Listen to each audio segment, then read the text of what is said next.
I'm Aspiring Spike, and this is my favorite set in Magic the Gathering. There are a lot of good modern cards in the set. I think Quantum Riddler is the best one. It's a lot like Overlord of the Baelmerk, except it's a better color, it has better stats, and it gets enabled by better cards.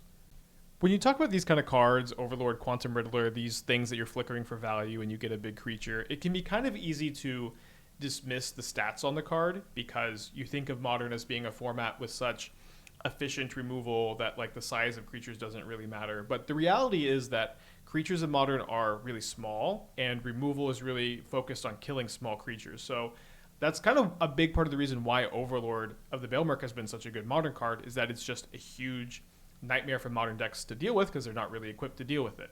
You know, a 5-mana 5/5 dodges Galvanic Discharge most of the time. It dodges Flage. It dodges Fatal Push. And your creatures are just smaller than it.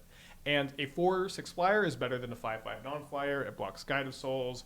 It cleans up clogged board states. It's just going to dominate Modern battlefields because most Modern boards are focused on being a lot smaller. It blocks Psychic Frog really well. It blocks Oculus. It just does so much. Really, in a lot of ways, Quantum Riddler just does everything. It stabilizes the board. It draws you a lot of cards while doing it. It can continue to draw a lot of cards if you have recurring flicker like Haliya, or if you have other card draw effects and can strategically get your hand low and use the static ability that lets you draw extra cards. And being blue as a card draw engine is much better than being black as a card draw engine, because being blue is really how you can leverage these really strong card advantage engines in Modern. Modern, of course, is a format with really fast, powerful, efficient combo decks, and one big issue with the black-white strategies is that they're slow and they lack the premium disruption for these combo big mana decks to slow them down in time. But when you're playing blue, you get access to Consign to Memory and Counterspell and Subtlety and Force of Negation, just really the best, most efficient tools for the job, and like Solitude as well, and of course you get that in black-white. But having access to all of these premium cheap interactive cards paired with a really powerful card draw engine that stabilizes the board reminds me a lot of the One Ring. This card is not going to be as good as the One Ring. It's more restrictive because you need to pair it with Ephemerate and Haliya to cheat it into play. But that gameplay dynamic of draw a lot of cards, stabilize the board state, and play a bunch of cheap pitch cards, I think is going to be found in Quantum Riddler decks, and I think that this card is going to be a big player in Modern. I even think that going forward, we're probably going to see Quantum Riddler as the de facto best card draw spell in Modern.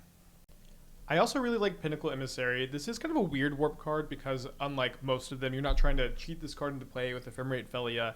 It's just kind of a value card. It's a 3-mana 3/3 that says whenever you cast an artifact spell, you make a 1/1 flying artifact token that can only block creatures with flying, but you can warp it for either a blue or a red mana. And so this card lets you really go crazy on some turn ones. If you warp up Pinnacle Emissary and you have a Mox Opal and 2 other 0-mana artifacts, this allows you to play a turn 1 Kappa Cannoneer or a turn 1 Rottenmouth Viper, which is just kind of just a game-winning play when you have this start. And even though it is technically possible for you to play these cards on turn 1 right now, Pinnacle Emissary really reduces the burden you have to play these cards on turn 1. You also might be able to sometimes go like warp Pinnacle Emissary, play a Mox Opal, use the Mox Opal to cast another Pinnacle Emissary, and then play like 2 more 0-drops, and then all of a sudden you have 6 1/1 flyers on turn 1. And because this card is being paired with Mox Opal, a lot of times you're going to be able to warp this turn 1, make some artifacts, and then if you don't have anything else, because like this is kind of a problem with these Mox Opal builds is that you can be prone to flooding, you end up naturally playing a lot of mana sources, then you can just cast the card on turn 2. And it's a 3/3 that's going to give you incremental value as you go. It's just really powerful. And I could really see this going in a wide variety of builds because of the hybrid casting cost. You can be more aggressive like Galvanic Blast builds. You can be slower builds with Urza. You can be playing like these all-in like Rottenmouth Kappa Cannoneer builds. The Imri Tomio package is going to be quite good here too. Just a great card overall. And it's coming to Modern at a good time, where not only has Mox Opal been unbanned, but we've spent a long time exploring these shells. They can be kind of complicated, and I'm really excited to hit the ground running with this one. Tezzeret Cruel Captain is the card I am most excited to brew with from Edge of Eternities. It's a 3-mana Planeswalker, comes down with 4 loyalty. It says whenever an artifact you control enters, you put a loyalty counter on Tezzeret. Notably, Tezzeret is a 3-mana planeswalker that you could ultimate the turn you play it. If you play Tezzeret, you play 3 0-mana artifacts, you could just -7 and you get this emblem. At the beginning of combat on your turn, you put 3 counters on target artifact creature control. If it's not a creature, it becomes a creature. I don't think this emblem is that likely to win you most games of Modern, but it is a pretty interesting angle of attack. The other 2 abilities, for 0, you can untap an artifact or creature. If it's an artifact creature, put a counter on it. This is actually really good to make a lot of mana with stuff like Everflowing Chalice, Astral Cornucopia. And the -3 also plays really well with this plan too. You can search your library for an artifact card, mana value 1 or less, reveal it, put it in your hand, and then shuffle. So the -3 is going to usually be a mana finding card. It's going to find you a Mox Opal. It's going to find you an Everflowing Chalice. It's going to find you a Surge Node. It might find you a Manifold Key, so you can untap a big Everflowing Chalice or Astral Cornucopia that you already have. And then if you already have a lot of mana, you can get something like a Walking Ballista. If you have a lot of mana, you could get like an Expedition map for Inventor's Fair, for a Mystic Forge, which is something that you probably will do in these decks because you play Expedition map for Tronlands sometimes. But this card, it kind of does it all. Like, it makes mana with the 0 ability. It tutors the missing pieces to assemble mana with the -3. It gets a lot of loyalty really quickly in these kind of decks. And then the ultimate is a nice, interesting angle of attack that is something that can maybe let you win through like a Clarion Conqueror or a Collector Oof. If your creatures can't, if your creatures or your artifacts can't activate the abilities, then maybe you just start attacking with them. So very excited for Tezzeret.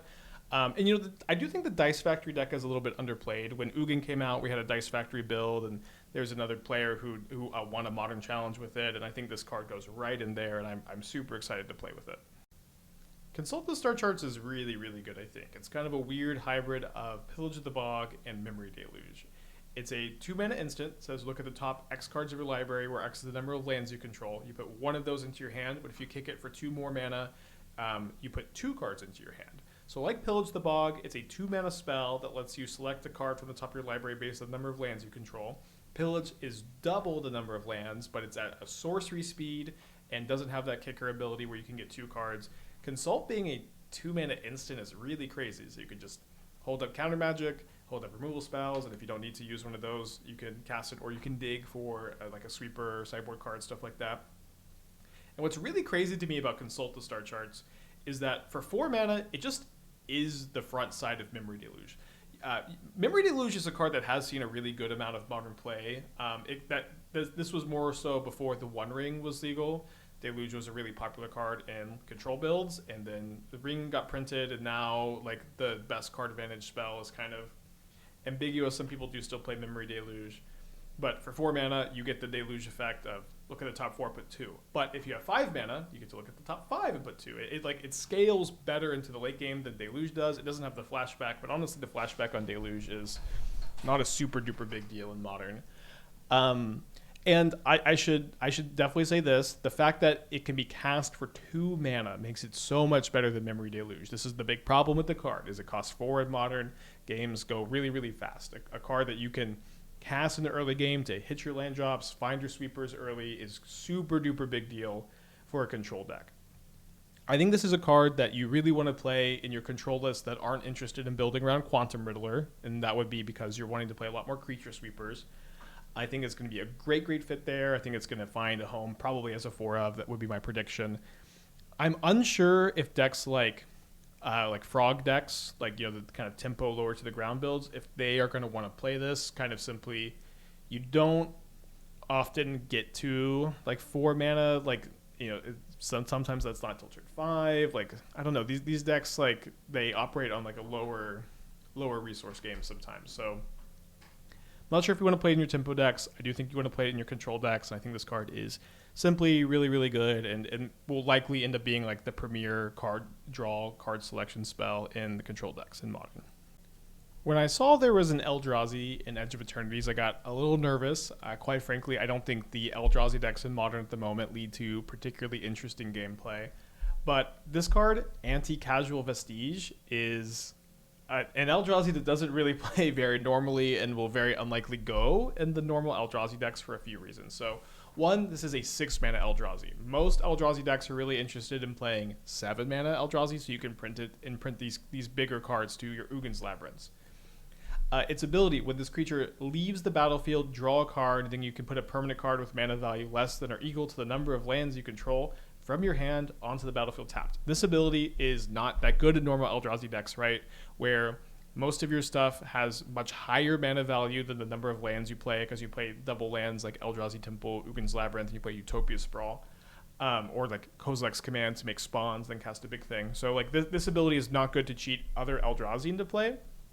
And this ability deprives you of cast triggers. So this is an Eldrazi card that is not going to go into your typical Eldrazi decks, is the point I'm trying to make here. It also has Warp. It warps for 4. So this is kind of an interesting Warp card where you're more or less getting most of the value from the Warp by itself. Like if you cast it for 6 mana, you just have a 7/5 until this leaves the field. But you get its effect for sure if you Warp it. So I do think that dynamic is really interesting. And simply put, kind of like Quantum Riddler, this card is really crazy when you flicker it. If you are ephemerating this, if you're felling this, not only do you get the card advantage similar to what you get from Quantum Riddler, but you get the mana advantage of putting stuff like Quantum Riddler, like Overlord, like Haliya, like Solitude just into play. And so like this does seem pretty powerful to warp this card. Like maybe it's turn 5, you warp it. And then you ephemerate it, and you just immediately put a Overlord or a Quantum Riddler into play, and you have the 7/5. Definitely kind of slow in the context of Modern, so maybe this is not something you want to be playing 4 of in these decks, but it is colorless, so it can go in any of these builds kind of easily. You can also play Eldrazi Temple to make this cheaper. So this dynamic is weird, right? Where Eldrazi Temple casts this card faster, but you have less lands in play, so the stuff you can put into play is smaller. Now, we've had a lot of success, like a shocking amount of success in Modern, in playing like monocolor decks that are playing like Eldrazi Temple and other colorless lands, sometimes Urza Saga, sometimes Field of Ruin effects, that let you kind of splash Kozilek's Command. Kozilek's Command, one of the most unbalanced cards in Modern. It's just insane in these fair decks, and sometimes you want to play like mono black, mono white with Kozilek's Command. And so this is kind of another Eldrazi that just goes well in any deck that is flickering. So you might end up playing kind of a mono white Kozilek's Command, Haliya, Ephemerate, Solitude, Anticausal Vestige deck. I think that could be really nice. And something else that's interesting about this is if the Anticausal Vestige doesn't end up working in like the Quantum Riddler decks, then because of because you find out you really want to play Eldrazi Temple and you really want to play Kozilek's Command, then that's more interesting. That not all the Warp decks just play Riddler. That there's like a mono white build that could play this. At least that's where I'm thinking. Before we've touched these cards, obviously these builds are going to go all over the place, and I'm really, really, really excited to try this stuff out. I've seen a lot of really hot takes on Cosmogoyf. This is the latest Lurgoyf to enter Magic the Gathering. It's a sort of a space Goyf. It has power and toughness not focused on the graveyard, but instead equal to the number of cards in your exile. It gets +1/+1 for each single card in your exile. Now, this card is much better than Tarmogoyf. Now, it's 2025 gamers. That is not a high bar to clear. Tarmogoyf is largely unplayable in Modern these days.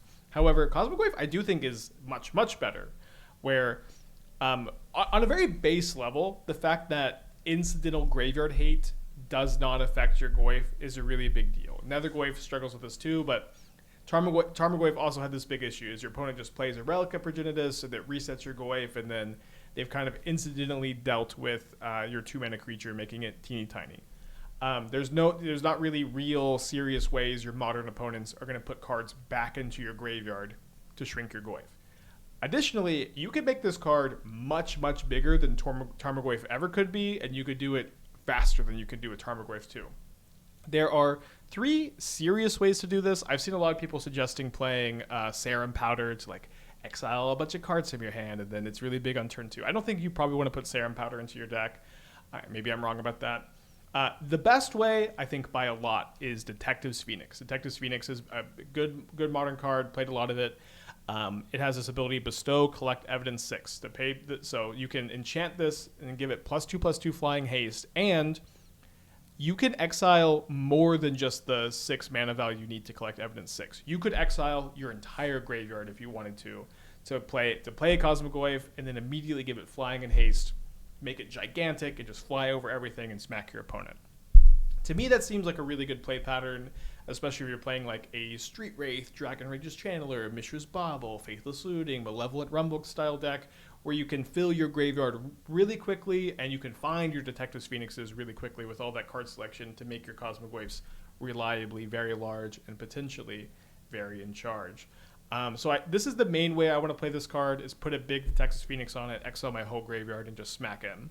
Now, there are 2 other shells I think you could play Cosmogoyf in. You could play it in the Ketramos decks, more of a like Thoughtseize focused rock style compared to like the Flicker style that you're used to with Ketramos, I think, where you're really focused on incidentally exiling things with stuff like Relic of Progenitus, Emperor of Bones, and Cosmogoyf and Ketramos are both cards that are kind of focused on the same goal, which is getting a lot of cards into exile. So I think that that's an interesting angle, can maybe let you be a slightly more aggressive build of these decks. And the card also I think plays well in Necro Dominance decks. Necro synergizes really well where you can curve 2 into 3, and then Necro says whenever a card would go to graveyard, it goes to exile. That's great. It now fuels the Goyf, which is kind of funny. There's been a lot of like times where I've thought to myself that like black in Modern would be way better if you would want to play Nether Goyf and Necro Dominance in the same deck, because Goyf wants you to have a full graveyard, Necro has no graveyard, you get it.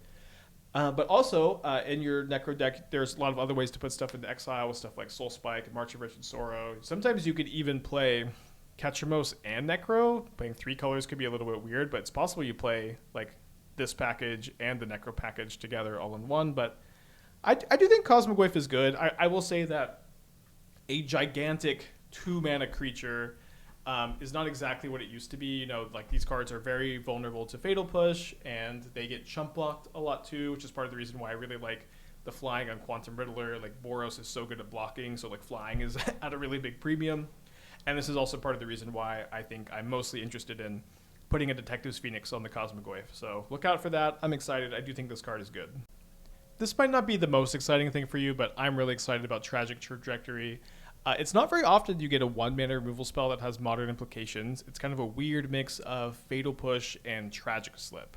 At sorcery speed, it gives a creature -2/-2 until end of turn, and if a non-land permanent left the battlefield this turn, or if a spell was warped, which is not that relevant, a creature gets -10/-10. Simply put, one big issue with black decks in Modern is that if your opponent has a 5-mana creature in play, like a Solitude or an Overlord, or maybe in the future a Quantum Riddler or a Murktide Regent, they're very, very difficult to kill, because black removal spells in Modern are, it's Fatal Push, and then everything else beyond Fatal Push is like a slow 2-mana removal spell, and you don't want to play very many of those, or it's literally Bloodchief's Thirst, which is a card I've been playing some of lately, but I do think this card is mostly better than Bloodchief's Thirst. Thirst killing Flip to Johnny is a pretty big deal, but the fact that Trajectory does kill these big 5-mana creatures, it's going to kill a Murktide Regent, it's going to kill a Primeval Titan, if that matters at sorcery speed. That's kind of tough. But it kills these big, high mana value creatures that these black decks just can't deal with if they don't counter them. I think that that's a really big deal. It's probably not a card you want to play a 4 of, and it's also a card that you almost only will want to play if you're a black Mishra's Bauble deck. Mishra's Bauble is far and away the best enabler for this. Just 0-mana sacrifice, turn this on. It's nice that the front half is efficient enough removal, especially against Boros, that it doesn't need to be online early, but it does need to be online kind of in the mid to late game. So there's some tension between like holding your baubles for this, but I do think this card is going to play pretty well, and I do think that Black Mishra's Bauble decks are going to be pretty interested in it. And as a deck builder, these kind of cards are really exciting to me, and maybe kind of boring for y'all. So there are several more warp cards I want to talk about. They are all good with flicker effects. Ephemerate and Haliya, we don't need to go over that every single time we talk about a warp card. This one, Starfield Shepherd, 5 mana, 3/2, warps for 2. When it enters, you search your library for a basic plains or creature card with mana value 1 or less, put into your hand, and then shuffle. Kind of simply put, with cards like, I found a good amount of success with cards like Ranger Captain, Bright Glass Gear Hulk, just tutoring up a bunch of copies of Guide of Souls and Ocelot Pride. These cards are really poorly designed, they're really unbalanced, and they're really good at multiples. So when you use stuff like Ranger Captain, Bright Glass Gear Hulk and get a bunch of them in play, it just totally dominates the board state. Starfield Shepherd is a really good tool if you're trying to play this kind of strategy and you're really focused on flicker effects, of course, because this is a warp card. But also, just going warp on turn 3. Warp, get a 1-drop, play the 1-drop. These cards are so strong that just isn't the weakest turn 3 in the world. You can also, this is going to be a fine curve filler. It can also curve fill on turn 2, and then it's going to be good late game as these kind of decks often get to the late game. Just spend 5 mana and just get another one and keep going. So it's going to be kind of obscure. We have had I think specifically the shell this could fit into is kind of the Aerith combo deck we've been doing well with recently, or maybe the green-white birthing ritual deck. But I think that this is definitely an interesting direction to go for this kind of strategy. Also, the fact that it if your hand is really full of action, the fact that it can get a basic planes is also really, really nice. So I like this card. Flyers are also really good, like I mentioned, although 3/2 is kind of an unfortunate stat for a flyer because it does not block an opposing Guide of Souls. So keep that in mind. Okay, maybe I should have put this card higher because this is a warp card that works well with other warp cards. This is All Fate Stalker, a 4-mana 2/3 that says when it enters, exile up to 1 target non-assassin creature until this card leaves the battlefield and has warp. So think of it this way. For 2 mana, this is basically a sorcery speed flicker that's going to give you value later. You're going to be able to play this, and then your end step, this is going to go away, and then the creature that you targeted is going to come back into play. So this is a way for you to maybe on turn 4 go Quantum Riddler and then All Fate Stalker, flicker your Quantum Riddler, and then you have access to this 4-mana 2/3 that can temporarily deal with a creature, at least as long as this is in play. And so I do think that this card seems like a really interesting option, especially when you're pairing it specifically with Starfield Shepherd or Quantum Riddler, maybe 1 or 2 other warp creatures. But it's slightly inefficient as a flicker effect. But it also does some interesting stuff like exile opposing tokens, and then it does also this is something you can scam with your Fellias and your Ephemerates if you just need that banishing priest effect to stabilize the board. And then it's interesting to me that it's front half flicker, back half Fiend Hunter effect. This might end up just proving to be worse than there's a card that's a 2-mana flicker at instant speed and then flashes back for 4 mana to flicker. So this is certainly really comparable to that. And it might not be the kind of effect you want, but it's a new card and it's interesting to me, and I've talked about it. So let's keep going. Okay, 2 more warp cards to talk about. I do think these are a little less interesting than the other ones we've talked about, but they are warp cards, and warp cards are just very interesting with Haliya, Ephemerate, etc. Starfield Volcalist is like a Panharmonicon. So it's a 3/4, you can warp it for 2, and if a permanent entering would trigger an ability, it triggers an additional time. This can go really crazy, maybe not even in your more normal decks where you're just going to play this, evoke Solitude and exile 2 things, and then flicker this. You could also play this in Amulet Titan, and it's a 2-mana double your Amulet triggers. Probably not something you're super interested in that archetype, but you could do some kind of weird stuff with that here. The problem with Starfield Volcalist is that there's a lot of other good warp cards, and instead of scamming this, that requires you to have something else. So you play this, you ephemerate this, and then when you flicker something else or something else enters, then your Starfield Volcalist does something. I think it's mostly going to be better to just flicker something that does something by itself, like a Sphinx or something that tutors a Guide or a Pride. But it is possible that the warp decks just end up being so good that you do just, you want to play a Starfield Volcalist. I think that that's a little less likely, but the potential is here. It's just kind of win more. I just kind of wanted to more or less group the warp cards together, if that makes sense. We also have, I think it's Haliya, Guided by Light, who seems to be standing right next to a black hole. It's a 3-mana 3/3. This one is more like the Artifact warp card, where it's something you're going to play for 1 mana to get some value, although it's less value. It says whenever a creature or artifact enters, you gain 1 life, and at the beginning of your end step, you draw a card if you've gained 3 or more life this turn. So it's possible that what you're going to be able to do with this is turn 1 Guide of Souls, turn 2 this Ocelot Pride. I guess you're still 1 life short on that, on gaining the life on turn 2. So I don't really think this one is going to be quite there, but this is a warp card that you're more so going to try to cantrip gain 3 life or 1 mana set up for that. and then later just cast it for 3, and then kind of try to use it as a recurring card draw engine, which could be good. You know, if you've cast a Flage, you get 3 life here. I could see this card making a cut in some lists, but it is like a little bit of a weird warp card. It's maybe not one that you want to pair so much with the flicker effects, but maybe you do if you're playing it in like this kind of like Starfield Shepherd Guide Pride deck. I don't know. This one's weird, and I think that despite these 2 cards having potential, it's going to be like a little bit of time before we start playing these. There's just like so much of the set to get to that it might take us a little bit to get here.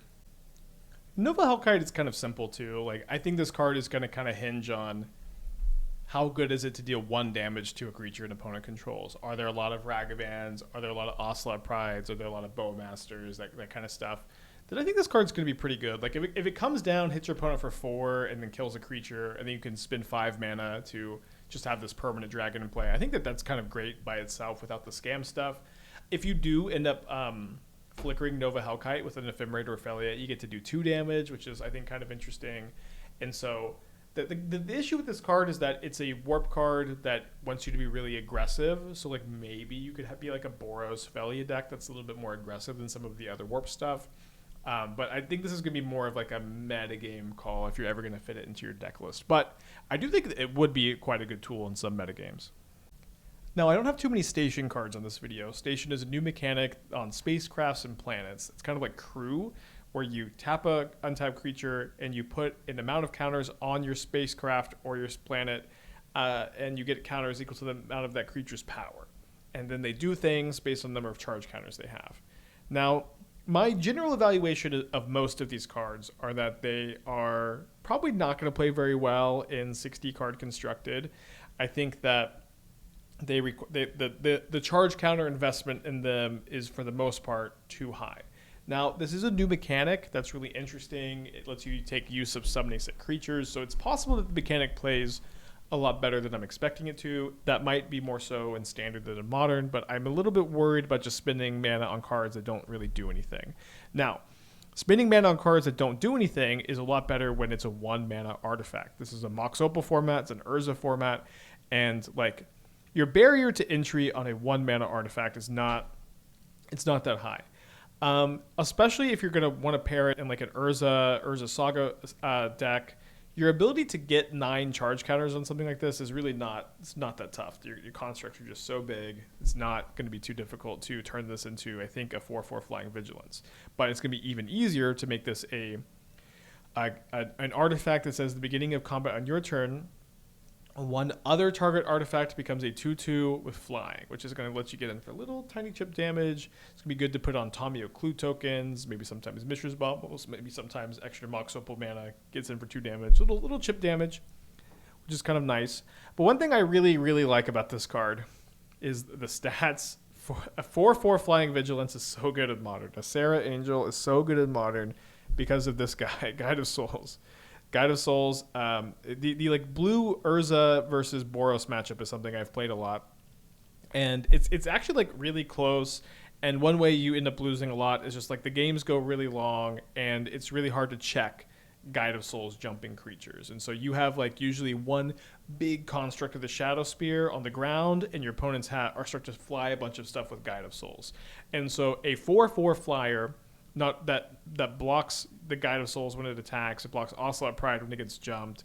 It's just incredibly good at blocking while also putting pressure on your opponent because it has vigilance and like flies over, kills a Johnny. So I really like that dynamic.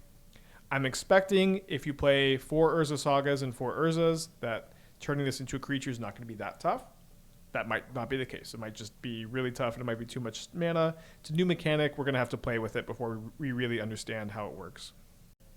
I've got a soft spot for Hardened Scales cards. Dyadrine Synthesis Amalgam is a card I might want to play in a Hardened Scales brew. It's a green-white X Trampler. It's a legendary creature, and it enters with a number of counters equal to the amount of mana spent to cast it. This could be maybe a little confusing, but if you spend 2 mana, you get a 2/3 Trampler that has 2 counters on it, and then you can dump extra mana into it too to make it bigger in the late game. It has this ability. Whenever you attack, remove a +1 counter from each of 2 creatures you control. So you can't take both counters off Dyadrine and then do this thing. But when you do that, you draw a card and you make a 2/2 artifact creature. I think that's good. I think it's good enough, maybe. One thing that I really like is that you don't have to attack with Dyadrine. You can play this and attack with 2 other creatures, draw a card, make another creature. Is it the kind of card that really is going to help Hardened Scales right now? I kind of think the answer is no, since this is the kind of card that's kind of trying to play longer ground games, and the big issue with Hardened Scales, I think more so, is that your Boros opponents, they come up the ground in a really annoying way, and other decks are faster than you, and there's really premium interaction against you. This is kind of good against some of the interaction. Like if your opponent's playing Clarion Conqueror or Collector Oof, then this doesn't really care about that so much, and you can make a big one of these and start to make like a bunch of 2/2s. That could be good. But I have played green-white scales. It's not too tough to build, and I don't know. I have a soft spot for this archetype, and this card like in another life, in another format, it could have been really nice, but it doesn't feel like this is kind of a classic, right? Like a good card for an archetype that isn't doing that well, and it's not good enough that it's just going to save the archetype. So could be the kind of thing that you get 1-2 more cards printed, and then bang, you cast a Dyadrine in Modern. You know, when Lurrus was legal and Lurrus Mishra's Bauble was this big problem, there was a time where I really felt like they should just ban Mishra's Bauble. And I made this point that for the rest of my life, if they don't ban Bauble, every new card that gets printed, I'm like, oh, this is really good with Mishra's Bauble, and that is what happened. I'm not saying ban Bauble now, but we're definitely living in that timeline. Cosmogrand Zenith, not a card we'd be talking about if it wasn't for Mishra's Bauble. Some of the Void cards we wouldn't be talking about if it wasn't for Mishra's Bauble. This says, when you cast your second spell each turn, choose 1. Make 2 tokens, so it's kind of like a Quarry Steelcutter that makes 2 tokens instead of 1, or put a counter on each creature you control. Now, this card is not as good as Quarry Steelcutter. Very few cards are as good as Quarry Steelcutter. This card is ridiculous, how fast it is, how much pressure it puts in play, how it's a creature-focused card that is so good against creature removal. This card's nuts. Cosmogrand Zenith, not as nuts, but it pairs very well, I think, in the same strategy, this kind of like aggressive 2 spells a turn strategy. There's also another Rally the Monastery card that you could, like, maybe this and Steelcutter and Cosmogrand Zenith, you play all of these cards together, and you're sort of this like flurry token strategy. I think that could be kind of interesting. The key with this card is going to be able to have like reliable turn 4 kills. If you can do that, then you can play this kind of deck. It's a big problem if you play this strategy and you're just not reliably killing turn 4. This is Modern. You got to be fast or you got to be interactive. You cannot play a deck that's not one of those 2 things. I do think that this card can be fast enough. So I'm interested in playing like a Steelcutter Cosmogrand Zenith deck. This card also has 4 toughness. It's a super big deal that your 3 mana creatures have 4 toughness now. This is no longer what you would usually call the Lightning Bolt test. This is now the Flage test. You don't want to be playing a 3 mana creature and then have your opponent play a Flage that kills your 3 mana creature. So keep that in mind when you're selecting your 3 drops. I'm excited for this one. Let's keep going. One thing I'm always looking for with new Modern sets are big artifacts to cheat into play with Shape Anew. Shape Anew is a really good card. It's a 4 mana sorcery. The controller of target artifact sacrifices it, and then you reveal until you hit an artifact and put that into play. It's kind of like an Indomitable Creativity, right? But instead of working with creatures or artifacts, it only works with artifacts. But because of its casting cost compared to Creativity, it's really easy to pair with Gingerbread Cabin. Gingerbread Cabin is the land that enters untapped if you control 3 other forests and you make a food token. That's hard to play with Creativity because of the triple red casting cost. Shape Anew, 3 generic, 1 blue, very easy to play. Targeting a food token instead of a dwarf token is really good because it doesn't get disrupted by creature removal like Creativity does. So I've been looking for a good artifact to Shape Anew into play for years now. The problem with this strategy is the artifacts in Modern mostly suck. Your options are like Portal to Phyrexia, Mere Battlesphere, Sundering Titan, and Cityscape Leveler. And Leveler would be good, but it's a cast trigger, not an ETB trigger, so it doesn't really stabilize like you really want it to. Enter Extinguisher Battleship. This is an 8 mana artifact. When it enters, you destroy a non-creature permanent, and then it deals 4 damage to each creature. Kind of unlike, this is kind of similar to Portal to Phyrexia in the sense that it sweeps the board. But it also kills one of your opponent's lands or other non-creature permanents, which is a really, really big deal. Because the problem with like trying to shape Anew into Portal to Phyrexia as your main plan is that if you're just not playing against a creature deck, your card doesn't do anything. This Stone Rains your opponents in those situations, and also you only need 5 counters to turn this into a 10/10 with Flying and Trample, which is going to kill your opponent really quickly. Now, one other big advantage of Shape Anew over Creativity is that you can put creatures into your deck. You can't put any like creatures besides the big thing you're trying to cheat into play with Creativity. You can with Shape Anew because it only cares about artifacts. So if you're going to pair it in a Shape Anew deck, then you're going to want to have a bunch of creatures so you can crew it and attack for a bunch. Now, there's another shell I have for cheating big artifacts into play, kind of similar attitude to the Shape Anew plan, is that there's just not good artifacts to cheat into play. But when Duretti Rocketeer Engineer came out, I had this Ugin's Labyrinth, Arena of Glory, Mox Opal cookbook shell that was really good at Trash for Treasure also. It was really good at cheating out big artifacts really fast with Trash for Treasure Duretti. Sometimes you would haste Duretti and get to Trash for Treasure twice in one turn. The problem was Sundering Titan and Portal just aren't that good. But Battleship is like, it pairs so well with Duretti because it deals 4 damage to each creature. Duretti has 5 toughness, and you put this into play. It has 8 power, and it is 8 mana value. So Duretti has 8 power, and it sweeps the board. So Duretti gets to hit for 8, especially when you give it haste with Arena of Glory. And Duretti can immediately crew the Battleship to make an attack. So it's like Duretti and Battleship play together in a really interesting way that I'm so excited for, and like that Trash for Treasure shell. It also imprints to Ugin's Labyrinth. That's a really big deal. You get a land that taps for 2 mana. That's pretty good. So I'm optimistic about this one. It is going to be so fun when I play it. Join me at twitch.tv/aspiringspike. And there is a second option for this kind of Duretti Battleship cheat a big artifact into play card, the Endstone. It's a 7 mana legendary artifact. Whenever you play a land or cast a spell, draw a card. That's really good. You get to draw a lot of cards. It's an awesome card advantage engine. Kind of compare this to the Wondering, right? Like for 4 mana, you Shape Anew, Endstone is in play, and it's going to draw you a very comparable amount of cards to the amount a Wondering would. However, it doesn't give you that protection from everything, which was a big deal. And it has, although it does give you some protection. This ability is hard to evaluate. At the beginning of your instep, your life total becomes half your starting life total rounded up. This is good if your life total was lower. This is bad if your life total was higher. But you do get just stabilized at 10 every single round. So I don't know how that's going to play, but in theory, this is something you could Shape Anew into. I think this is more of a Shape Anew card than it is like a Duretti Ugins Lab card, but I could be wrong about that too. But in Prince to Ugins Lab, it's, if you're going to be trying to gingerbread cabin, Shape Anew, like it can be kind of weird to play Ugins Lab, but if you put this into play, you get to draw a ton of cards, and drawing a ton of cards is a good way to win matches of Magic the Gathering. So expect me to try both of these things. The Battleship is more likely to be a Duretti deck first. Maybe we'll start with Duretti Battleship first, and then Shape Anew Endstone after that. But both are really exciting to me. Let's see how it goes.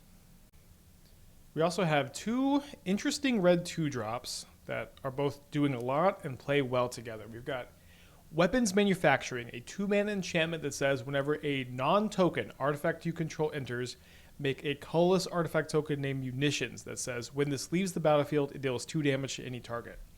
Notably, unlike clue tokens, treasure tokens, blood tokens, there's no built-in way to get rid of these munitions. You're going to have to sacrifice them to something like an Arcbound Ravager for you to get any value out of them, or you could just kind of use them like Darksteel relics and tap them to Urza, make your constructs kind of big. In some ways, this is similar to the Is It Warp creature, where you put this in play and you just make a ton of artifacts as this sits around. And that is the nice thing about Modern, is in your Mox Opal, Mishra's Bauble format, you can just make a ton of artifacts with this. And there's some interesting stuff you can do with it, including play Biotech Specialist. This is a 2-mana 1/3 that says when this creature enters, you make a lander token. Lander token is kind of the new, clue, food, whatever. This is Lander, which is like a rampant growth. You spend 2 mana, sacrifice it, search your library for a basic land, put it into play. It also has this line of text: When you sack an artifact, it deals 2 damage to a target opponent. So when I first saw this card, I wasn't too excited about it, but thinking about it more and more, I do think it's pretty good.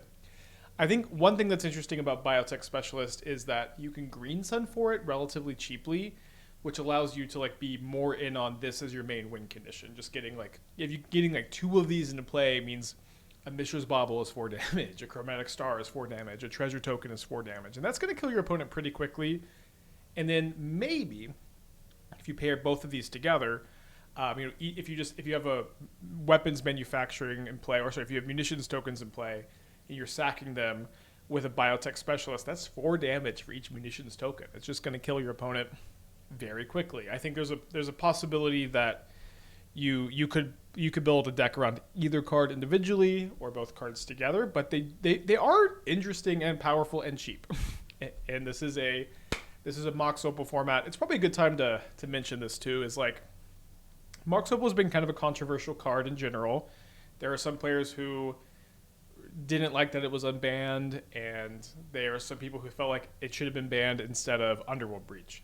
Now, since Breach was banned, Mox Opal decks have just not been in any Tier 1 Modern deck. There have been several Tier 2 Modern decks that have done well, won some tournaments, but all of the Mox Opal decks that I've played so far, and I've played a lot of them, have been disruptible, weak to hate, and kind of inconsistent. There are a lot of tools in this new set that buff Mox Opal decks. We'll see if that changes going forward into Edge of Eternities between these 2 cards and then the Pinnacle guy, Warp Creature, the new Tezzeret. Like, is it going to push Mox Opal over the edge? We'll see, but at the time of making this comment, this doesn't seem like it's going to be too crazy, but very fun build around, potentially more powerful than you think. Possibility Technician's another one of these like value warp creatures. It's a 3-mana 3/3. Whenever this or another Kavu you control enters, you get to exile the top card of your library, and you can play it for as long as you control a Kavu. So it's actually like a pretty solid card advantage engine. Like you can, kind of cantrip it for 2 mana, play another one, and then that's just 2 cards by itself over the course for 5 mana, which is it's kind of slow and clunky, but you can also flicker this and get more cards. And then there are, I think, 2 good Kavus in Modern to pair this with. You have Flametongue Yearling, which is good against Boros, just comes down, kills a creature, is a 2/1. You have Territorial Kavu, which is more so a domain card. Is it possible you could just play Possibility Technician in Domain? I think the answer is yes. Domain Zoo plays right now Fable of the Mirror Breaker in their 3-drop slot, and I think it's the worst card in their deck by a really significant margin. Is Possibility Technician much better? Probably not, but you do have Territorial Kavu to help it a little bit. I think that instead you would maybe be looking to play this in a deck that can flicker the Technician for a little bit of extra value. But this could be a good red card advantage engine if you want to be like a Boros flicker deck, or if you have these Kavu synergies. Yearling is also like a Kavu that gets flickered for value, so there's some cool overlap there. Maybe you're like a more aggressive Boros deck, like with the Warp Dragon, but this is a card you should be on your radar. It's not going to be one of the bigger Warp cards for sure. Enchantress is getting a nice upgrade in Seam Rip. This is just an enchantment portable hole, enters, exile target non-land permanent mana value 2 or less, and simply put, this is a card that really helps Enchantress. It really needed like a cheap, good, interactive card that cantrips with your bigger stuff. The fact that it only targets opponent stuff is also a really big deal, so that you can just always cantrip it when you have Sithis or Enchantress's presence in play. This card's great. I'm going to play Enchantress with this at some point. It might take me some time to get to it, but we have had success with Enchantress over the last couple years with the like Leyline Scion Nykthos Shell. This goes right in there, and I'm optimistic that this could, greatly increase Enchantress's presence in the metagame from 0.01% to like maybe even like 0.5%, maybe 0.3%. We've seen this kind of effect, Scout for Survivors, a few times. These like 3-mana sorceries or like Convoke sorceries that return a bunch of cheap creatures. This returns 3 creatures with total mana value 3 or less from the graveyard to the battlefield, each with a +1 counter. What this does differently from all of the other ones is that it allows you to return stuff like Walking Ballista, Market-Back Walker, Hangerback Walker without them immediately dying. Because of how state-based effects work, these enter with the counter and they never die as 0/0s, which is totally different from any other reanimation spell you could play. Additionally, you might not love having to do this, but you could use this like as a mana generating card in your Scales list, right? You go like play Scales turn 1, play our Arcbound Ravager turn 2, and then you could potentially go like 0 mana Walking Ballista, 0 mana Marketback Walker, 0 mana Hangerback Walker. You could cast Scout for Survivors, and you could get back all 3 of them, and they enter as 2/2s because you played Hardened Scales. Now this isn't any card advantage, right? Because you already had all these cards in your hand, but it saves you 3 mana, and also increases your stuff by like a whole extra turn because you just get to dump all of these and play immediately. So I do think that that's an interesting dynamic. I don't think there's really another application for this card, but I like Scales. I think I'm interested in playing this in Dyadrine and Scales and seeing how it goes. There are several cards in Modern that let you play lands from your graveyard. Wrenn and 6, Crucible of Worlds, Ranunamp Excavator, the Green Closet. Icetill Explorer is a lot more powerful than all of these cards. It's a 4 mana 2/4. It is an extra mana, which stinks, but you get to play an extra land on each of your turns, which is a super big deal. Lets you play lands from your graveyard, and it also says whenever a land you control enters, you mill a card. This part is weird, and I don't know exactly how well you're going to be able to make use of it. It's also an insect if you happen to have Grist in your deck. If you mill it with Grist, you get an extra token for whatever that's worth. But I do think that there's like a mono green Ghost Quarter deck I've worked on a little bit in Modern. I've trophied with it. It's been a few months since I've picked it up, but this card goes really well in that shell. And I think specifically what this card pairs really well with is Ghost Quarter. It used to be that like there was a kind of an interesting like lock in Modern where you'd like play Collected Company and you try to get an Azusa in play, and you try to get a Ranunamp Excavator in play, and then you just Ghost Quarter your opponent a bunch by replaying it over and over from your land, or the land from your graveyard. And so the problem with that, right, is you need an Azusa in play, and you need an Excavator in play, and you need the Ghost Quarter. That's 3 cards. Very good luck against some decks, not doing that much against others. What's cool about Explorer is it has that built-in exploration effect that just by itself, it's 2 Ghost Quarters a turn. The fact that it's kind of both a Ranunamp Excavator and an Azusa and doesn't die to like a Flage Trigger or a Bolt. All of these things make me interested in it. Now, it's also interesting that it's coming at a time where Green Sun Zenith is legal, so you don't have to play a bunch of this card in your deck. You can play 1 or 2 and have access to this effect without getting clogged in your hand. I think that that's pretty cool too. And so I'm going to get around to this. I do think this kind of plan, the Explorer Ghost Quarter stuff, it's going to be metagame dependent. Is there a lot of Tron, Titan, Eldrazi, Belcher? Great. Is there a lot of Boros, Prowess? You want to leave this at home probably. Famished Worldsire, 8 mana, Ward 3. When it enters, you devour land 3, kind of an older mechanic. When it enters, you can sacrifice any number of lands, and it enters with 3 times as many counters as, for 3 counters for each land you sacrifice. And then when it enters, you look at the top X cards of your library, where X is this creature's power, and you put that amount of lands into play tapped from that revealed zone. So, my idea is that if you play this as your creativity target in creativity, and you're playing a ton of mountains in your deck, and you're playing Valakult, Molten Pinnacle in your deck, and you creativity X equals 2, although sometimes maybe X equals 1 will be enough for some reason if you have like 6 lands in play or something. But if you go X equals 2, you have 5 lands in play, you get 1 Famished Worldsire, you get to look at the top 15 cards of your deck, put a bunch of lands into play, and then the second Famished Worldsire, you get to sacrifice 8, 9, 10 lands, and you get to look at like the top 30, which is basically the rest of your deck, and that's going to put the lands into play and kill your opponent with Valakult. Now, are you going to run into issues having not enough mountains in your deck to do this?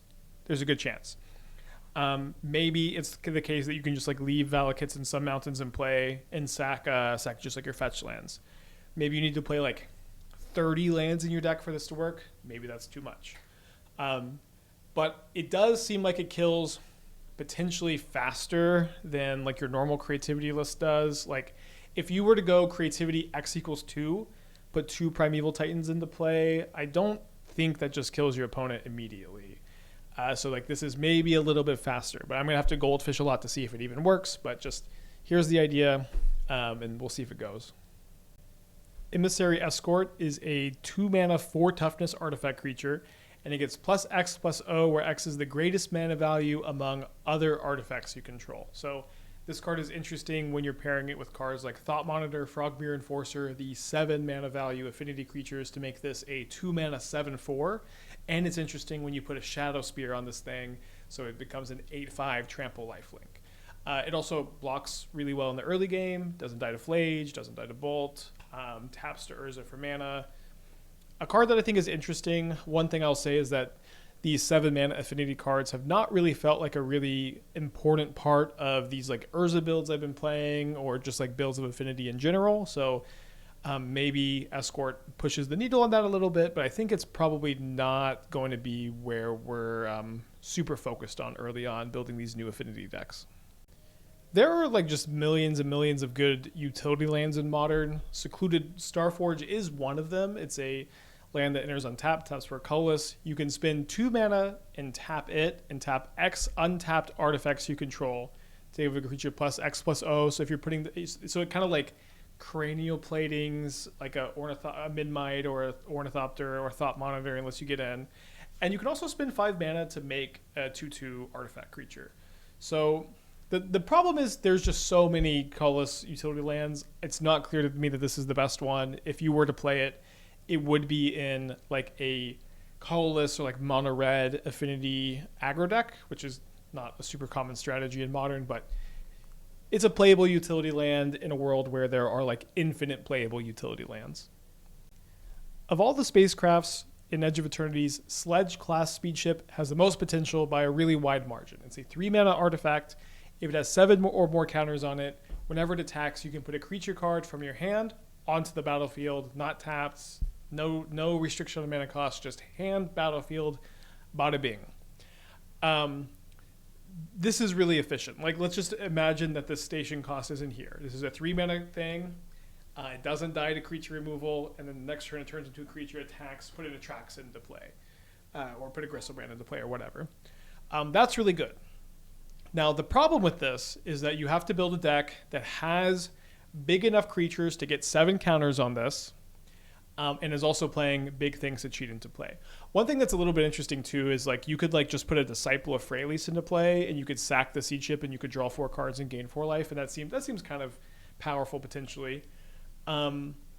Is it possible that you could play this in like Neo form, and you could play Hooting Mandrills, and you could play Allosaurus Shepherd or Allosaurus Rider, and you could use this to cheat stuff into play to get around hate cards like Grafdigger's Cage and Vexing Bauble, and this is like your sideboard juke. That's possibly how you could play this card.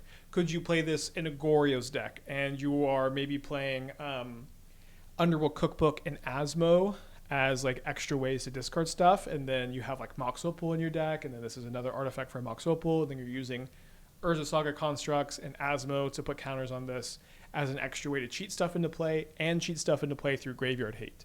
Emperor of Bones is also like, it's a pretty big creature, like it becomes a 4/4 pretty quick. This seems like a nice overlap in the plans where this cheat stuff like Atraxa into play, cruise the Seed Ship. So a lot of potential here, but finding that balance of like creatures to put into play, redundancy to cheat stuff into play, and ways to get the charge counters on. It seems like a difficult thing to manage, but I do want to work on it, and I do think it has a ton of potential. 0 Point Ballad is a card I kind of just dismissed when I was first reading this set, and I realized it's mostly a better Toxic Deluge, which is a card I do play in sideboard sometimes. So this is black X, destroy all creatures with toughness X or less, you lose X life, and then if X is 6 or more, you return a creature put into the graveyard this way into the battlefield under your control. Now, that does cost you 6 life to do, so I don't think it's going to be that often that you're really excited to spend 7 mana and return a creature, but it is nice, relevant upside. But compare this to Toxic Deluge. For 3 mana, you spend 2 life to kill everything that's not a Flage in Boros. Compare that to Toxic Deluge, which is also 3 mana, 2 life, kill everything in Boros. But 0 Point Ballad can be 2 mana to kill a Ragavan, 2 mana to kill 2 Ocelot Prides, which is just enough extra versatility to make this a better card than Toxic Deluge, in addition to the ability to return creatures. Again, Deluge doesn't see like a lot of modern play, Deluge does have the ability to kill bigger creatures, but for the most part, its role in the metagame is to kill like little creatures out of Prowess, little creatures out of Boros, and this does that job better. I got really excited when I saw Thrumming Hivepool. It's a 6-mana artifact, affinity for slivers. Oh, slivers are modern cards. Slivers you control have double strike and haste. Those are great keywords. At the beginning of your upkeep, you make 2 sliver tokens. You can buff those with your slivers. And slivers mostly suck. They're so tiny. They're like 2-mana 2/2 lords basically that buff everything else. It's like the power level of the slivers. It's like you could have like 8 mana value of slivers in play, and it's weaker than a single Guide of Souls and a single Ocelot Pride. It's weaker than like a single Ajani, period. So this is a really good payoff. If it said, goblins, if it said elves or something like that, it would be more interesting. Maybe one day we get modern playable slivers. There's like the slivers are so bad. I went through them. These are some of the best ones. I do like Diffusion Sliver is kind of like the only good modern sliver. Almost maybe you would probably play Gale Rider too, and then you'd have Flying, Double Strike, Haste. But we need many more playable sliver cards, and then bang, you have a Thrumming Hivepool deck. Field of the Dead has been rightfully banned in Modern for quite some time now. It's a tapped, colorless land that says, whenever this or another land you control enters under your control, if you have 7 or more different named lands, you get a 2/2. We have a new card. Social Engineering. I'm not sure exactly how the EU prefix works here. But it's a Field of the Dead. It warps for 2 mana. It says landfall, make it 2/2. It makes artifact tokens, so you could have some artifact synergies too. But it's just the same thing. Landfall, make a 2/2. In theory, you could set up to have this just in play on turn 3. If you have a Haliya, you go Haliya, Engineering, Flicker it, Landfall, and you got a bunch of extra 2/2s. The problem is you don't have that redundancy to cheat this into play. Like Haliya is really the only good enchantment flicker effect, at least the only one that I know about. There's not really other enchantment warp cards that you want to be playing from this set. There are a couple, but they don't really work with this card that well. So it's a little bit weird to think that you would play this kind of strategy. But something you might do is you might have this synergy in your deck, Haliya, Engineering, and it's really good when it happens. But maybe Engineering is just good by itself on like turn 3. Like you play this on turn 3, you warp it, you make 2 2/2s, that's 4 power. You have a 1 mana up to like maybe play a removal spell, and then in the late game you just cast a Field of the Dead. Maybe on turn 5. So maybe you did Engineering on turn 2, and then on turn 5 you play Omnath, you play Fetchland, Crack, and you just cast this. That doesn't seem too bad to me. I might even say that seems kind of good. Maybe you somehow have Ocelot Pride in your deck, and you get to double up on these tokens. That's less likely, but these are the things you need to think about when you're deck building. So the key for this card is this card something you're content to draw when you didn't Haliya it? And I think that there's a good chance in like the Omnath strategies you will, and there's a chance it ends up playing like Field of the Dead played too. And there are this is a Field of the Dead that can be active on turn 3, which is not something you could do very often in Modern, although I guess through Primeval Titan all things are possible. Requiem Monolith is a weird card that has a lot of text for a kind of simple ability. It's a 3-mana artifact. It taps to say, until end of turn, target creature gains this ability. When this creature is dealt damage, you draw that many cards and you lose that much life. And that creature can just choose, the creature's controller can just choose to have this artifact deal 1 damage to it. So more simply put, if you could just tap this, target your own creature, lose a life, draw a card, as long as it doesn't have 1 toughness, in which case the creature dies. That isn't the worst ever. It's like it's a Phyrexian Arena that requires you to have a creature in play that is an artifact for your artifact synergies and requires you to have a creature in play with 2 toughness that draws a card the turn it enters, so it's like much faster than a Phyrexian Arena. Phyrexian Arena isn't very good, so like if that's all this card was, you wouldn't really want to think about it. But I do think this card is interesting with Asmorana, My Dystina Kuldakar. With Asmorana, My Dystina Kuldakar, you can choose something with Requiem Monolith, and then you can activate Asmo's ability to draw 6 cards, lose 6 life. You could do this on your own creatures if you wanted, of course, but you could also do this on your opponent's creature and kill it in the process. But then your opponent also gets to draw 1 card because of how this works. So it's weird. 3 mana cards that let you draw 6 cards are stuff that you can look at, especially when you're pairing it with Asmo, who in theory can allow you to gain life to offset this card's downside of losing life. So will probably take me some time to start messing with this, but I do intend to give it a go. Not the most complicated. Melded Moxite is kind of like an artifact Bitter Reunion. Bitter Reunion is an enchantment. They both enter the battlefield, allow you to discard a card and then draw 2 cards. And then Bitter Reunion can give stuff haste. Melded Moxite can make a 2/2 artifact token. Or in a Mox Opal world, an artifact Bitter Reunion is interesting in some Goryo's Vengeance builds. We've played a good amount of Goryo's builds that play Mox Opal also, because if you put a Gristlebrand into play and you draw a lot of cards, playing Mox Opal and Mox Amber afterward is a good way to win the game. And I do think that this could fit into that shell pretty well. It's not the most interesting, and now you know about it. Tanook Memorial Ensign is a card that could really surprise you. It probably goes without saying, but when landfall cards are printed into Standard, you really need to take a close look at them because Modern is a format with fetch lands, and so Standard landfall cards are usually about twice as good. Tanook is a 3 mana 2/4, again, that crucial 4 toughness test, so it doesn't just die to a Flage after you play it turn 3. And it says, whenever a land you control enters, this deals 1 damage to each opponent. And if this is the second time this ability is resolved, you draw a card. That templating is really similar to Nissa. So Nissa makes a mana on landfall, and then the second time you get to reveal until you find an elemental or an elf. This deals a damage and just draws any cards. So making a mana is better than dealing a damage, although all of this incidental damage with this card I do think will stack up really quickly.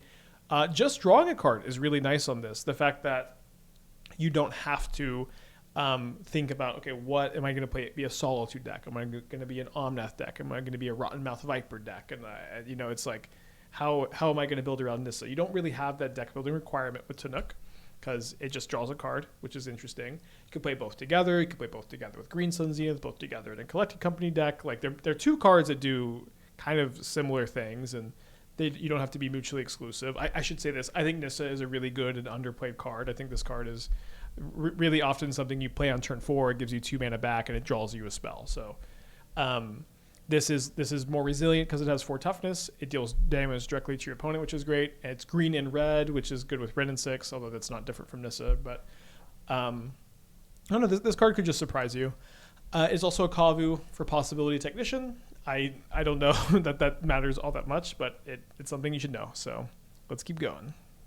Lightstall Inquisitor is a really weird card. It's one of these cards that you're just not going to know how good or bad it is until you play some games with it. Probably more of a standard card if I'm going to be honest, but I am interested in it. It's a 1 mana 2/1 Angel Wizard. Maybe you'll cast a Flame of Honor with it. I think at this point in time, there are just enough good Modern Wizards. You don't worry about that so much anymore. There was definitely a point where Flame of Honor was really strong and there weren't as many good wizards, but I digress.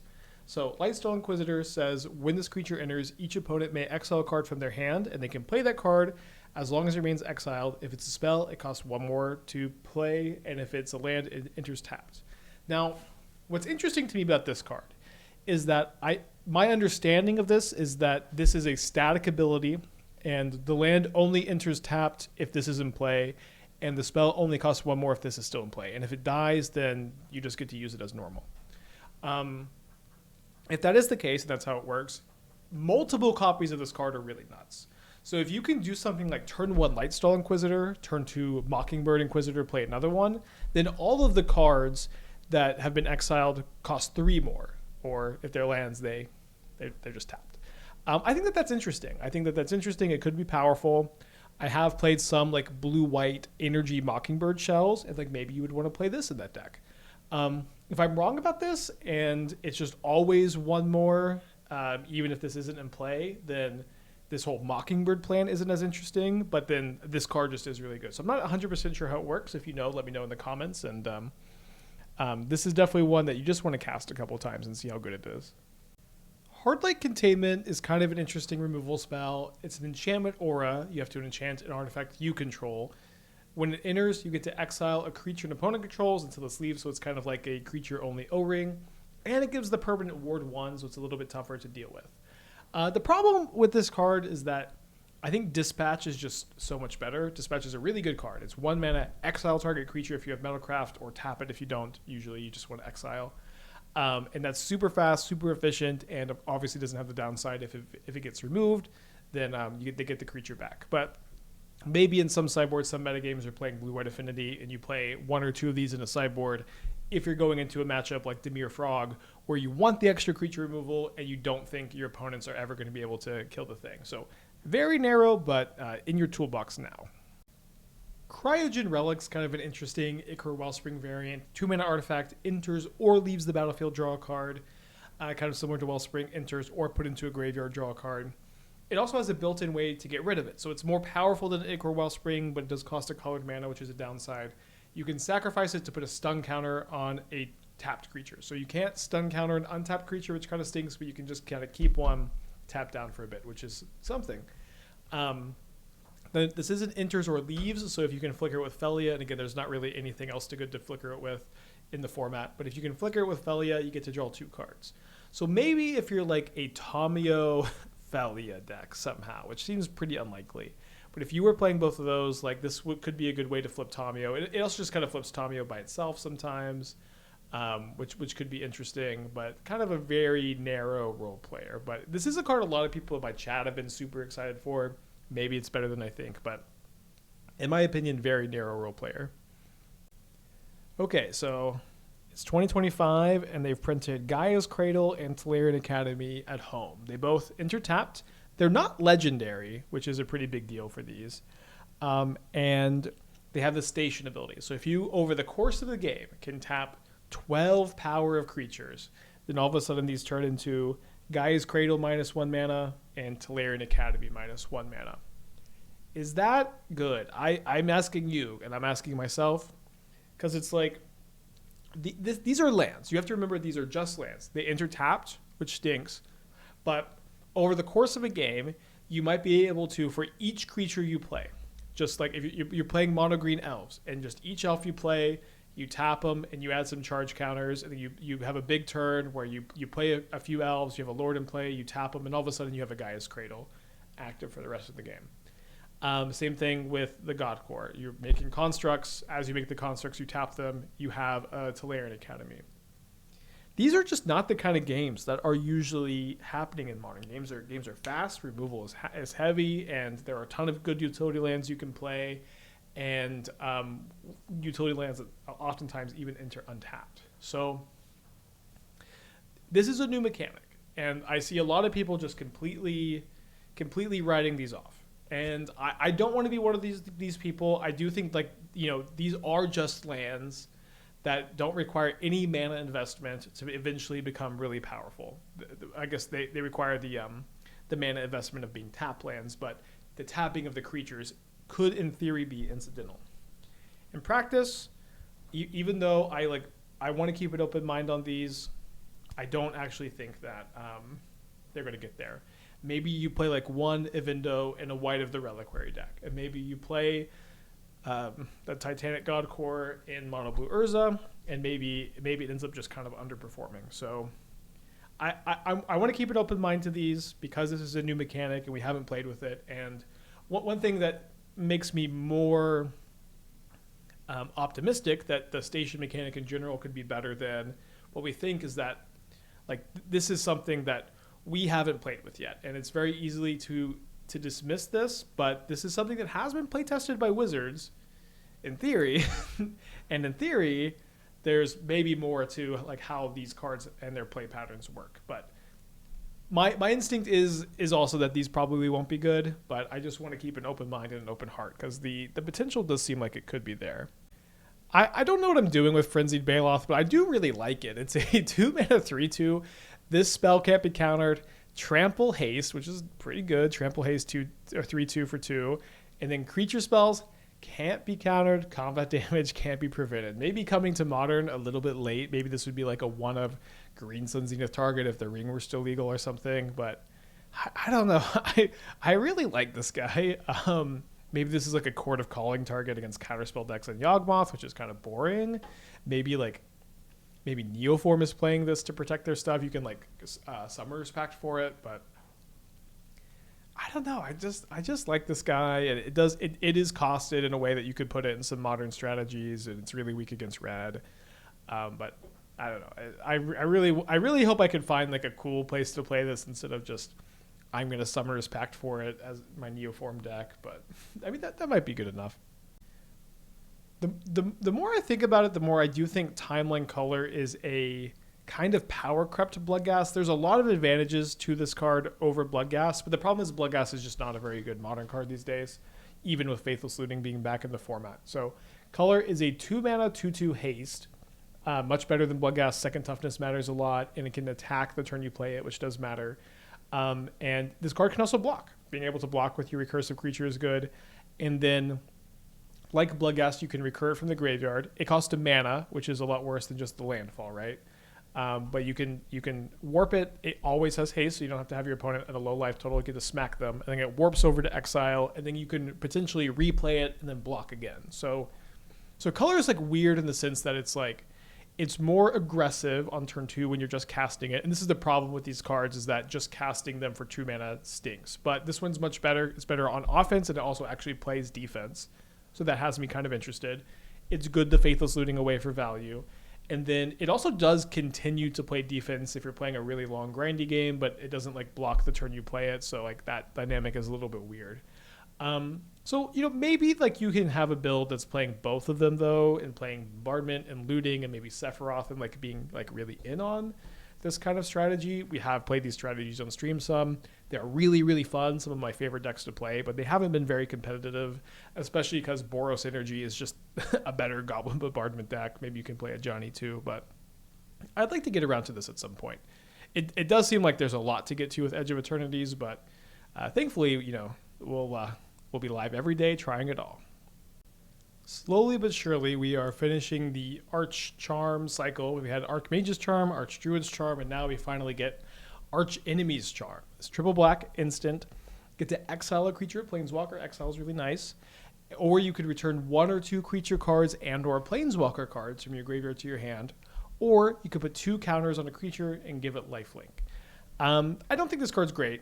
Kind of simple. I think this card is okay, maybe. It's very similar to Archmage's Charm, where it's like 1-for-1 interaction, 2-for-1. Although the big problem is this is a conditional 2-for-1, where you have to have 2 creatures or planeswalkers in your yard. But it does give you 2 spells for whatever that's worth. Where Archmage's Charm, you might just draw 2 lands, and then it's a combat trick where Archmage's Charm steals something. This puts 2 counters and gains lifelink. I will say we have played a lot of like mono black red rock decks where like maybe you would want to play like 1 copy of this, 2 copies of this. Maybe this is a card that plays better than it looks. I do want to try it out. Not going to be a big deal, but I'm very excited for the red and the white charms to finish this cycle. Okay, Pinnacle Star Cage is kind of like an artifact temporary lockdown, a card that sees occasional play in Modern. When it enters, it exiles all artifacts and creatures with mana value 2 or less until it leaves the battlefield. This is different from Temporary Lockdown, which gets each non-land permanent. Now, and then you also have this ability, 8 mana, put each card exiled with this into its owner's graveyard, and then you make a 2/2 robot for each of these, and then you sack the artifact.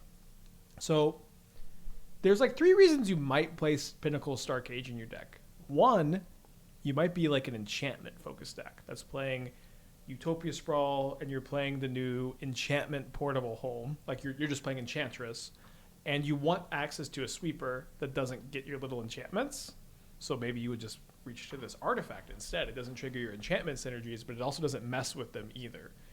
So that could be kind of interesting. You could maybe have your own artifact synergies, but the problem I have with that is it's like, you want to play this in your Mox Opal deck? Do you want to play this in your Portable Hole deck? I don't think so. Like in your Urza Construct deck, I think that's too much of a nombo. So, maybe it's something like Goblin Engineer. I'm so over Goblin Engineer. Don't even get me started.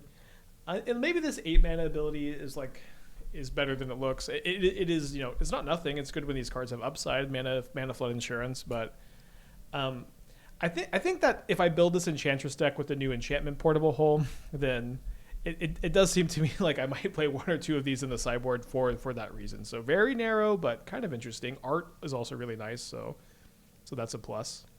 Oh, it's like Dr. Octopus from Spider-Man 2. Very, very minor, very fringe, but that's what we cover in these videos. Nutrient Block, 1 mana indestructible food artifact, like a normal food, sack it, gain 3 life, draw a card. But this card also just kind of is the best thing to Rise and Shine or Ensoul Artifact. It's really good that you can cycle these if you don't have your enchanters. It's nice that you can tutor it off Urza Saga, but it just becomes like a 5/5 or a 4/4 indestructible. Maybe a 9/9 if you go Ensoul Artifact and then Rise and Shine. There's kind of like a nice upside there. I don't think that's a very good plan. There's a lot of exile-based removal, but if somehow it was just all red and black removal, then maybe you throw some Nutrient Blocks at some people.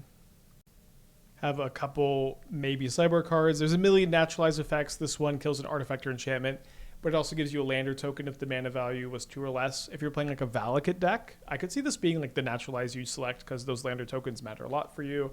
And you have Reroot System, something that kills a tapped creature, deals 2 damage to a tapped creature, so it can kill a Guide of Souls also at Pride Ragavan before it hits you, can kill Guide of Souls in response to the trigger, and it can also give an artifact or creature indestructible, so maybe this is like your hammer protection card.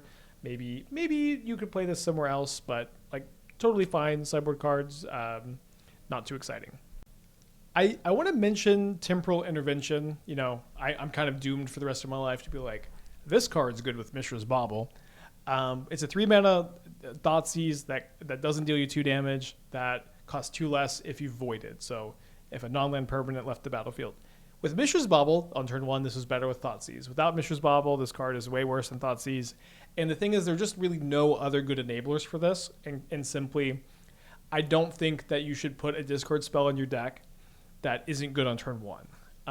Or isn't reliably good on turn 1. So if Wizards ever loses their mind and they print Urza's Bauble into Modern, and you can do both, and you can look to play this card, but it's not, or if there's another enabler, you could play this, but there's just not another enabler to give you redundancy to Mishra's Bauble. So don't worry about this card now, unless somehow you're like a Chromatic Star, Chromatic Sphere Bauble deck that is just so excited to play this. This one's not quite enabled enough. I want to thank you for watching me ramble about these cards for way too long. There's so many to talk about. I also wasn't joking in the intro. I really do think Edge of Eternities is my favorite Magic the Gathering set. Just no qualifiers, end of sentence. I love it.